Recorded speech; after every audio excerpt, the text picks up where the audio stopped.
Hi, Nidhi welcomes you to Nidhi Ki Pathshala, and today in part 8 we are going to study acceptance of election commission, acceptance of election outcome. So before starting with it, I will request you all to please like, subscribe and share my channel. So अभी तक हमने popular participation पढ़ा कि किस तरह से people in India actually go out and vote, और किस तरह से हमने differentiation भी देखा था कि कैसे इंडिया के अंदर जो poor, illiterate, underprivileged classes हैं वो ज़्यादा proportion में जाती हैं वोटिंग करने, रादर जो रिच और प्रिविलेज सेक्शंस हैं. फाइन. और अगर हम ये देखें तो ये बहुत ज़बरदस्त कंट्रास्ट है इन रिगार्ड ऑफ वेस्टर्न डेमोक्रेसीज, क्योंकि वहाँ पे फॉर एग्जांपल यूएसए में बात करें तो जो पुअर लोग हैं, जो अफ्रीकन अमेरिकन हैं, जो हिस्पैनिक्स हैं, they vote much less than the rich and the white people. So now coming back to acceptance of election outcome, तो जो final test होता है of free and fairness of election, that is an outcome itself, कि कितने free तरीके से election outcome आया, कितने free तरीके से काम हुआ, बहुत सटीक तरीके से. If elections are not free or fair, the outcome always favors the powerful. अगर elections जो हैं वो सही तरीके से नहीं conduct हुए, they are not free or fair, जो outcomes आएंगे वो हमेशा powerful लोगों को favor करेंगे. इस सिचुएशन में जो रूलिंग पार्टीज है, they do not lose elections. Usually जो लूजिंग पार्टीज हैं बेसिकली अगर हम देखा जाए, so they does not accept the outcome of a rigged elections. तो जो आउटकम है इंडिया इलेक्शन का वो अपने आप में क्या बोलता है कि जो रूलिंग पार्टीज हैं वो routinely they should lose elections in India both at the national and the state level. In fact every 2 out of 3 elections held in the last 15 years the ruling party lost, because कहीं ना कहीं power और पैसा सिर्फ कुछ लगातार उसी political party के हाथ में कॉन्सेंट्रेटेड रहा, इसलिए ये थोड़ी सी प्रॉब्लम्स फेस की गई.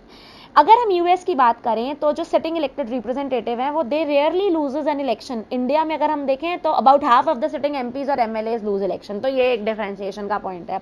अगर हम बात करते हैं कैंडिडेट्स की, those who have spend a lot of money on buying votes and those with known criminal connections often lose elections. तो मैंने कहा कि इंडिया एक ऐसी डेमोक्रेटिक कंट्री है जहाँ पे अगर आपके चाहे कनेक्शंस क्रिमिनल कनेक्शंस ही क्यों ना हो या आप बाय क्यों ना करते हो vote, but at any how आप लूज करेंगे इलेक्शंस अनलेस एंड अनटिल आप लोगों के लिए काम नहीं करेंगे, आप इंडियन पीपल के लिए काम नहीं करेंगे. आप आफ्टर ऑल उन्होंने ही तो आपको रिप्रेजेंट किया, आपको रिप्रेजेंटेटिव बनाया अपना.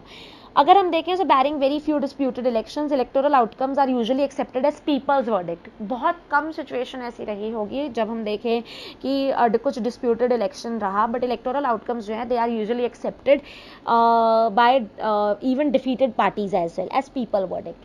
Fine. Now let's come to challenges to free and fair election. So अगर देखें तो बहुत सारे चैलेंजेस हैं जो India on regular basis it faces in regard of free और fair elections.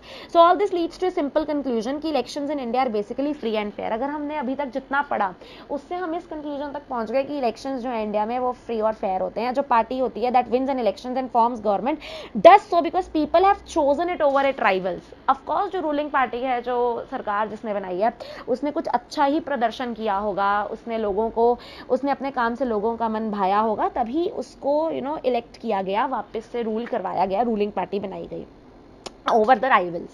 So this may not be true for every constituency. अगर हम कुछ candidates की बात करें, they just win purely on the basis of money, power and unfair means. But of course, ultimately मैं यही कहूँगी ये कुछ segmented society में ऐसा होता है, कुछ segmented portions में ऐसा होता है, pan India नहीं होता.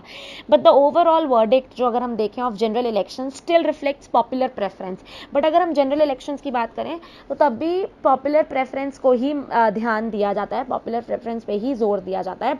बहुत कम एक्सेप्शंस हैं अगर हम देखें to this rule, because last 50 years में देखें हमारी कंट्री के अंदर तो इंडियन इलेक्शंस डेमोक्रेटिक ही कहलाए गए हैं. तो इसीलिए ये कहना बहुत गलत होगा कि हम कहें कि जो कैंडिडेट्स हैं, जो पार्टीज हैं, सिर्फ मनी के या पार के बदम पे रूल कर रही हैं. तो अगर हम देखें कुछ बहुत अच्छे पॉइंट्स हैं जो मैं आपको बताना चाहूँगी, जैसे candidates and parties with lot of money may not be sure of their victory but they do enjoy a big and unfair advantage over smaller parties. अब यहाँ पे एक जो चैलेंज है सबसे बड़ा यही है कि जो कैंडिडेट्स होते हैं जिनके पास पैसा भी होता है, जिसके पास जीतने के चांसेस होते हैं, उन्हें पता है, पर ये श्योर नहीं होता कि वो जीतेंगे या नहीं। बट ये जो छोटी छोटी पॉलिटिकल पार्टीज होती हैं, उनके ऊपर they just enjoy a big and unfair advantage, क्योंकि वो इंडिपेंडेंट पार्टीज हैं, वो उतना उनका जो लेवल है उतना बढ़ा हुआ नहीं होता, उतना अगर हम ये सोचें तो लंबा चौड़ा उनका पॉलिटिकल करियर नहीं होता, इसलिए वो कहीं ना कहीं स्मॉलर पार्टीज जो है बड़ी पॉलिटिकल पार्टीज को नहीं सह पाती हैं। जैसे हम कहते हैं ना कि बड़ी मछली जो है छोटी मछली को खा जाती है, एग्जैक्टली वही केस हो जाता है।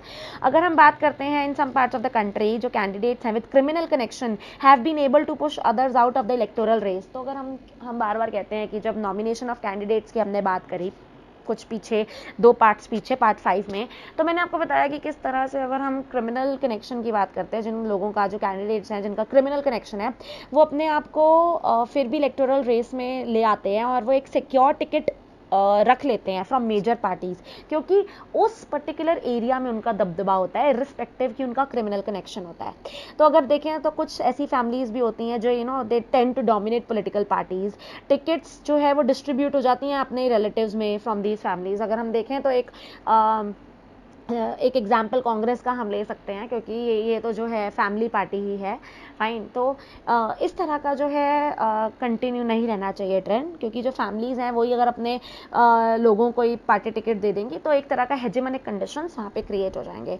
अगर हम देखें तो very often elections offer little choice to ordinary citizens. अगर हम देखें तो इलेक्शन जो है एट टाइम्स कभी कभी ऐसा होता है कि बड़े कम चॉइस देता है ऑर्डिनरी सिटीजन्स को, for both the major parties are quite similar to each other both in policies and practice. तो अगर हम देखें तो कभी कभी जो मेजर पॉलिटिकल पार्टीज हैं वो भी यही सब चीज़ें फेस कर रही होती हैं पॉलिसीज में। अगर हम देखें स्मॉलर पार्टीज जो हैं इंडिपेंडेंट कैंडिडेट्स हैं वो ह्यूज डिसएडवांटेज सफ़र करते हैं अगर कंपेयर करें बिगर पार्टी से।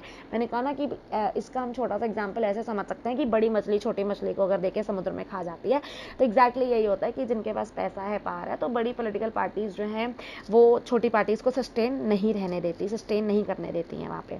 So these challenges exist not just in India, सिर्फ इंडिया के अंदर ये चैलेंजेस नहीं है, बट बहुत सारे इस्टेब्लिश डेमोक्रेसीज के अंदर भी ये चीज़ पाई जाती है। डीपर इशूज जो हैं वो मैटर ऑफ कंसर्न हो जाते हैं for those who believe in democracy. इसलिए हम कहें तो citizen social activist organisations they have been demanding reforms in our electoral system.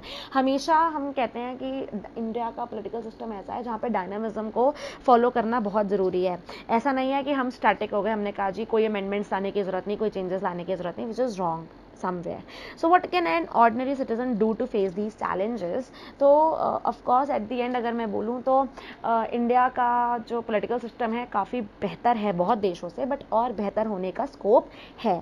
So with this I have completed this chapter and I hope कि आप लोगों को अच्छे से समझ आया हो। In my next video I am going to start working of institutions. Till then God bless you all.